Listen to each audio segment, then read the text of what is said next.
Alright guys, Lord Nollan here, and today we're talking about One Piece. Spoiler alert, this video is going to be full of all kinds of manga details. So if you only watch the anime, there's a lot of spoilers I'm about to say. Okay, now,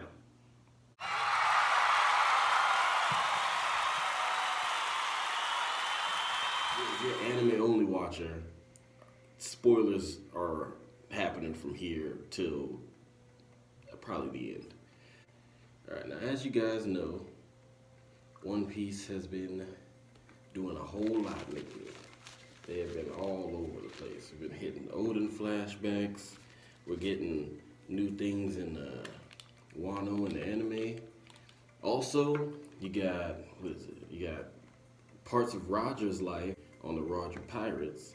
So, you got a lot going on. You got a young Whitebeard. It's all, like, all of the secrets we've been trying to figure out, they're coming out now. Like, all of them. What happened with the Rocks crew, we kind of figured it out. But what happened with Blackbeard? Blackbeard just showed up again. You got, Roger meeting Oden for the first time is about to happen in the probably next chapter. And you got Roger and Whitebeard are already clashing,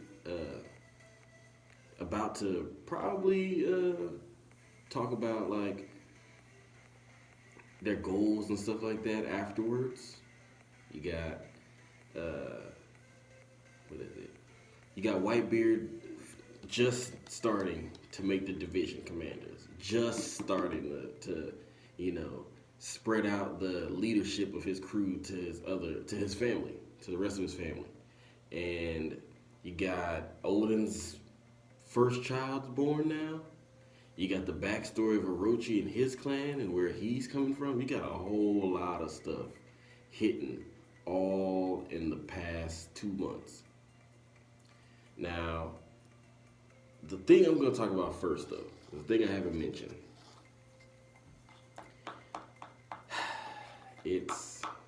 okay, so a lot of people are kind of confused about Luffy versus Kaido in the anime. Now, I'm not going to lie. At first, I was like, that's not what we saw, but I mean, it's still cool. But then, like, that kind of like, where'd this come from feeling started hitting me. And then I thought about it, okay? And after thinking about it, I have a theory as to why they changed it in the anime. Now, after the manga chapter showed up, and everybody saw the fight, you saw Luffy, one punch, knock him to the ground, elephant guns, pummeling him into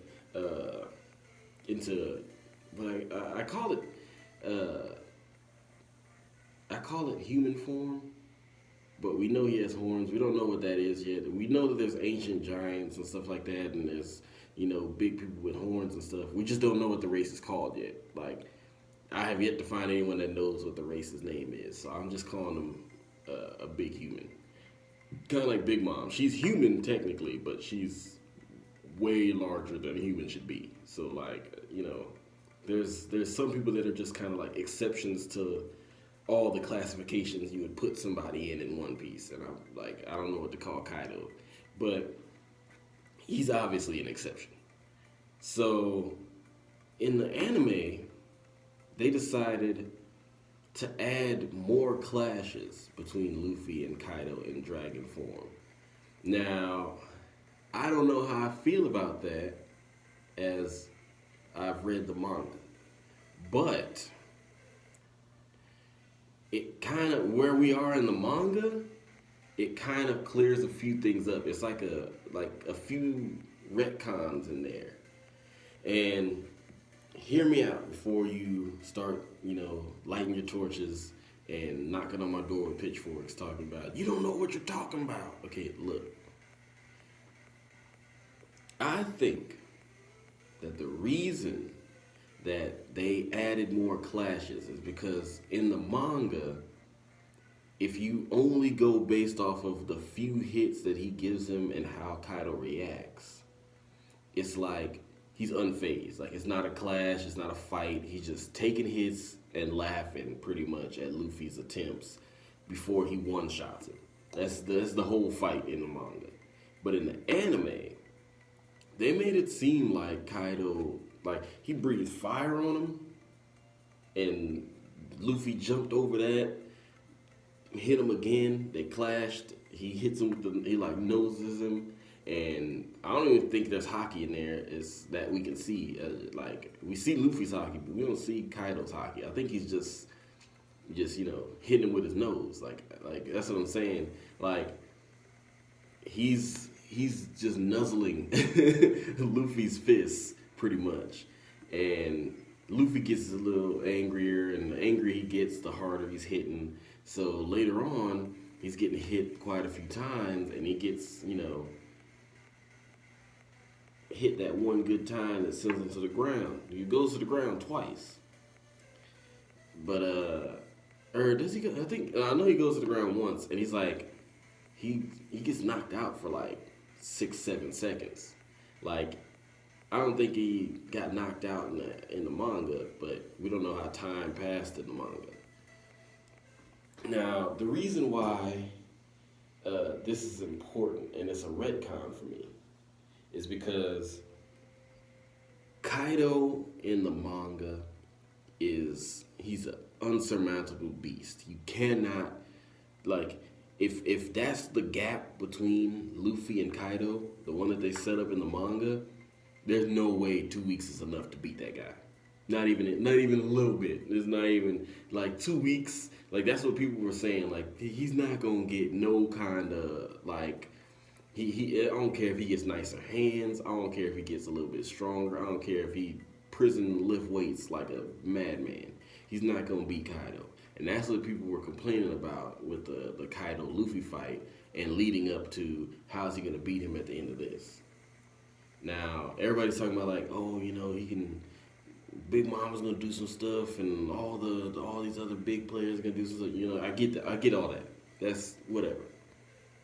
But if Luffy could clash with Kaido, like even to the point where he knocks him around a little bit, it just may not hurt him.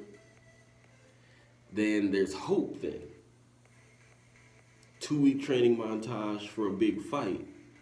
Rocky style, there's hope for that now because of what the anime's done.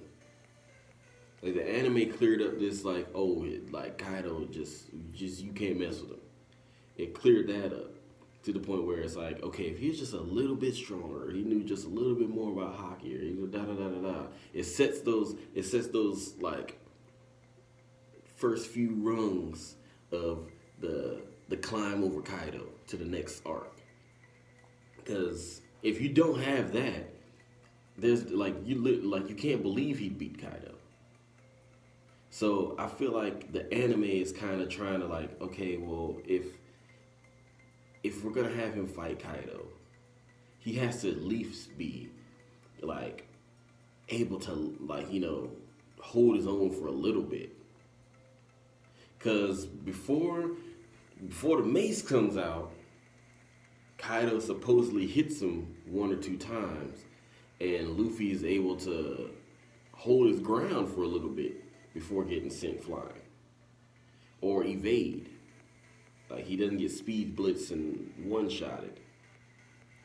But everybody says that for a zone, like, the full-on animal version is always the weaker version, so this could be the weakest Kaido we see, which also makes it easier to be like, okay, this is how he's blocking it. So you see what I'm saying? Like, they kept him in dragon form, so it's like, this is the weakest Kaido, so he could fight a weak Kaido. But the second he goes to human form, he gets boosted back up to his full power. That's a one-shot time. Like, you can't deal with Kaido at full power. And it's, that makes it more believable. Now, if he get knocked into his human or, big human form or whatever, and, Luffy's still holding his own, that's when it wouldn't have been believable. So the fact that they kept him in dragon form, that's the good part. But the the fact that that's his weakest version, he's able to, not he's not hurting him. He's not bleeding. He's not doing anything like that. This is a drunken, like he's pretty much pushing over a drunk dude, like pretty much. Like it still doesn't say that there's that much hope for Luffy in the future, but the fact that he can, knock him out like in his drunken weaker stage is promising. It's more promising than anything the manga gave us. It's way more promising than anything the manga gave us. The fact he could knock him out in his drunk stage and then hold back a couple attacks and evade a few and clash with him a bit, it gives us hope that he could possibly get stronger to the point, like, because Crocodile like practically almost killed this guy 3 times. So if he can beat him after losing that many times, like Kaido is like the Crocodile of this arc. He's the guy. He's what Crocodile would have been if he could have taken over Alabasta.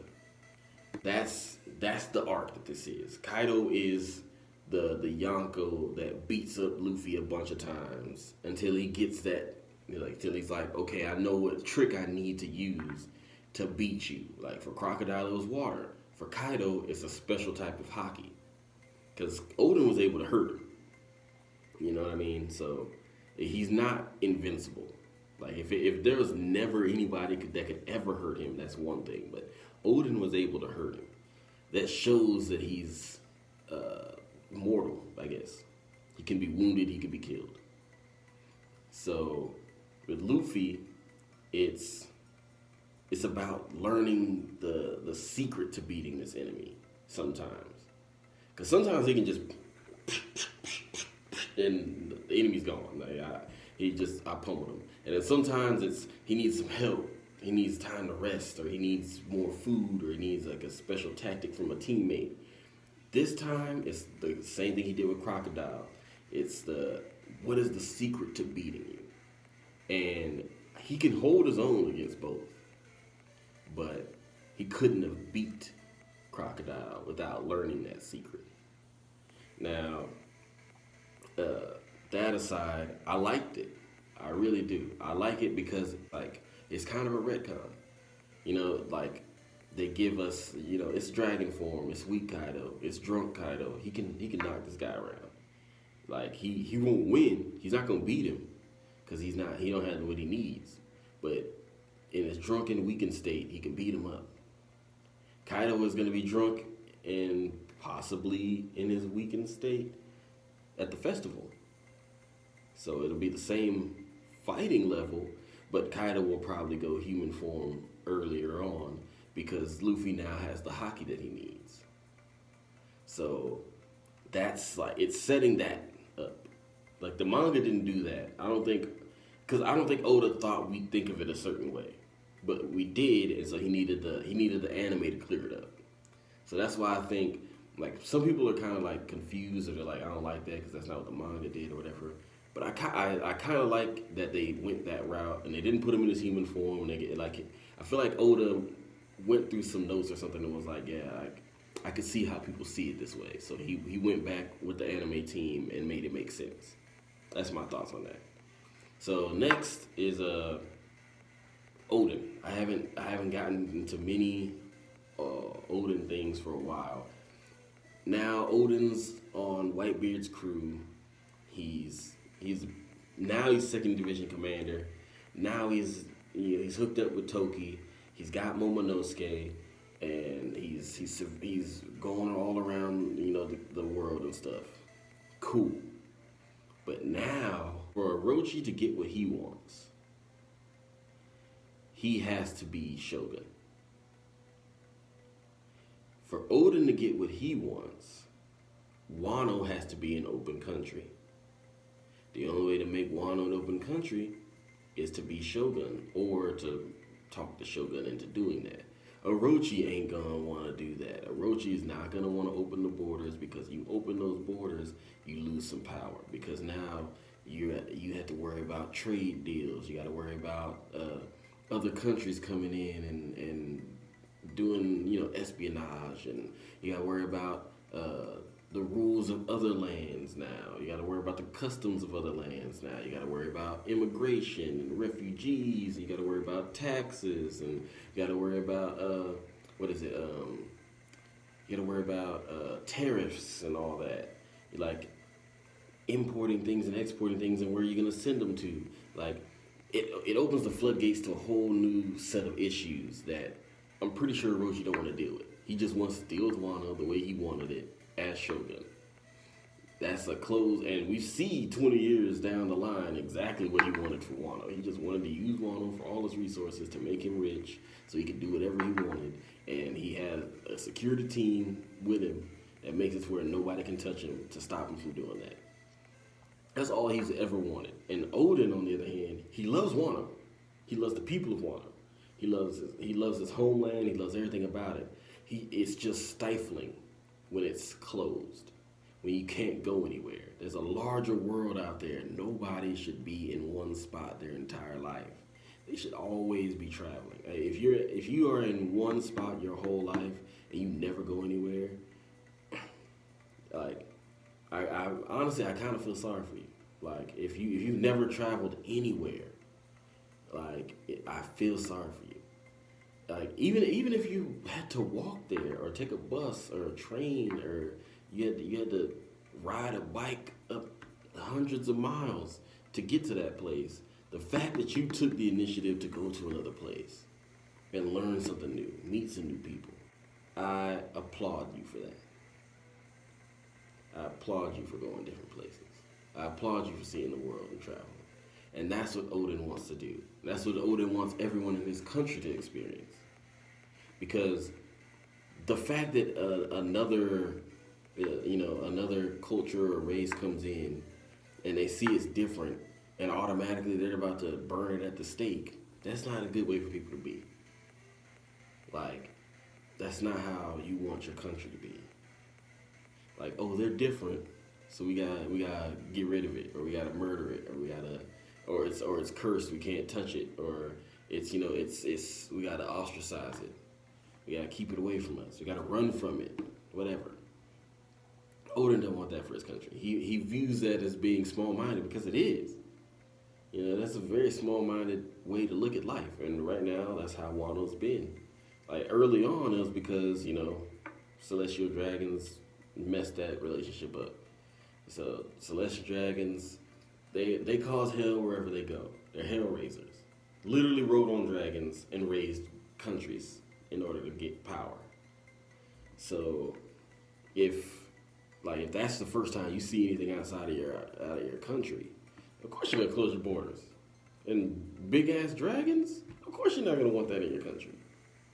Like anytime something comes in, it's the Kaido's fucking gigantic dragon size, or it's Whitebeard, one of the biggest and strongest people in the world, or it's freaking Moria, who comes with a whole crew ready to just mess stuff up. Like every time someone shows up, they're there to fight, or they're there to steal some stuff. Because honestly, the only way you get into Wano without them letting you in or showing you how is to crash. Like that's it. That's all you got. The only way you get into Wano is by crashing. And so they always need to take things in order to fix their ship, or they always need to come in and get stuff because nobody will probably talk to them or sell them stuff because it's like, well, who the heck are you? Like you're not from here, or whatever. Like only a few people in Wano has ever met anybody from outside of the country, and the few that do, they're like, no, nah, you're not from here, or something like that. So obviously they have to take it, and then when they try and take it, they got to fight the samurai, and sometimes they win, sometimes they lose, but every time they fight. So Oda's trying to change that. Orochi don't want to change that. He just wants to be in control of it. He don't want to change it. He just wants to be in control of it. And then he eventually does end up changing it because of Kaido's plans, and he exploits it. So the whole Oden life story flashback it's showing how these two forces were inevitable, and at some point in time, Oden's gonna show up back in Wano, and Orochi's gonna have to do some underhanded stuff. And we still don't know what he does. We do know that Orochi is part of a clan that had did some treacherous stuff before, tried to kill all the daimyos, so they're the only hope. And then the shogun had a son, and he got found out, and so now your whole clan's screwed and dishonored. And Orochi and an old lady who had the Bonclave fruit where you touch your face and you change it. She used that to help Orochi to take over Wano. Like legit. I'm pretty sure that she's a relative of theirs or a servant of theirs or something like that. And only Orochi's family or the likes of like a pirate like Crocodile would want somebody who could like, or Blackbeard would want somebody who could touch other people's face and change their face to do some spy stuff. Like, you know, that's you kind of see how it fits into Orochi's family, because if his grandpa is willing to poison people to become shogun, what is Orochi willing to do to become shogun? And we see he betrays people he pretends to serve. He borrows and steals money from people all the time in order to gain influence, and he poisons people. Like, that's his thing. And then when he gets in control, he uses his armies, as we've seen in recent chapters. And if not the armies, then he lets the Yakuza handle it, or he lets the Onibawan handle it. Like, that's Orochi's thing. Like, he doesn't handle anything on his own. That's why he's like, I got power, I don't need to. All I gotta do is celebrate and tell people where to go. So, Orochi and Odin have yet to clash now, but at some point they will. And it'll be soon. Roger and Whitebeard are about to clash on a random island we don't know about. And Odin is going to be there, and Shanks and all the others are going to be there, and all of Whitebeard's earliest crew, which would include Blackbeard too. Blackbeard's going to be on this island. He's going to meet Roger. Like, Blackbeard's going to meet Roger. He's going to meet Shanks. He's going to meet Buggy. He's going to meet Rayleigh. He's going to meet the whole crew. He's already met Odin. You know, he met Marco. He met everybody that's on the Whitebeard crew before Roger dies, and he's met Roger's whole crew before they separate. Like, he's literally, like, he is now embedded in the era of the greats. It's not like he got on to Whitebeard's crew after Roger. I feel like some people assumed that Blackbeard never met Roger, never saw Roger, didn't, I feel like people assumed that Blackbeard kind of showed up like teenager, like 18, 19, 20 area, already with a plan and already, ready to, get into the life and start betraying people, like, in order to rise up or whatever. But that's not technically the case. Like, honestly, like, it could have been that he saw something on his travels with Whitebeard or anything like that, or the tragic backstory that I'm sure we'll find out about sometime. Because every villain gets a backstory. I feel like Whitebeard and Roger are gonna meet and they're gonna clash. And this is his last year on Earth, because Roger's interested in Odin. He's like, well, so there's this guy from this country full of samurais that, like, is literally on par or whatever with Whitebeard and is running amok around the sea and stuff like that, just like I like to do. Like, yeah, I want to see that guy before I die. That's a cool, like, I've never been to Wano. I meet somebody from there, that'd be cool. And then Oda's gonna be like, yeah, you know what? Like, I've been looking for something, and I think you're that thing. Like, something about you. Like, I feel like you're what I've been waiting for. And like, cause he says he's waiting for something before he goes back to Wano. I think you're what I've been waiting for. I feel like that conversation's coming, and then that's when everybody that was with Odin jumps from Whitebeard to Roger, and Whitebeard's gonna go off and Roger and Odin and all the others are gonna go to the final leg of Roger's last adventure, and that's gonna be cool if they let us see those flashbacks before we get back to Wano. That'll be cool. I feel like these flashbacks are gonna go all the way up to Odin's death. And so I mean, I'm kind of hoping that they go all the way up to Odin's death. But with that being said, I liked what the anime did. I like how it portrayed the fight. I like the Odin and Orochi backstory and how this all came about, how Wano turned out to be like this after 20 years of being under Orochi, and why he was able to do it, how he got there. And I like the Whitebeard and Roger backstory. This is the most we've ever seen Roger. Like legit, this is the most we've ever seen Roger, and like since like Saba Odi. This is the most we've ever seen Roger. And then to get to see a young Whitebeard and hear pretty much all of his exploits from early on, like, oh yeah, that's like, both of those things are just incredible. So that's it for me. That's it for the One Piece discussion right now. Hopefully, you know, it keeps getting better, because that's where, like, I'm loving where it's going. And if you like it, drop a like, subscribe, ring the notification bell. You can follow me on Facebook at Lord Nollan, on Instagram, Lord Nollan91, and have a good day. Merry Christmas. Lord Nollan out. I made a way for myself, till I feel safe on the shelf. I know that niggas gon' hate, I'ma get paid if nothing else. Till I'm in the grave, till I'm in the grave by myself. Fuck them, I don't need no help. I wanna change on myself. I made a way for myself, till I feel safe on the shelf. I know that niggas gon' hate, I'ma get paid if nothing else. Till I'm in the grave, till I'm in the grave by myself. Fuck them, I don't need no help. I wanna change on myself.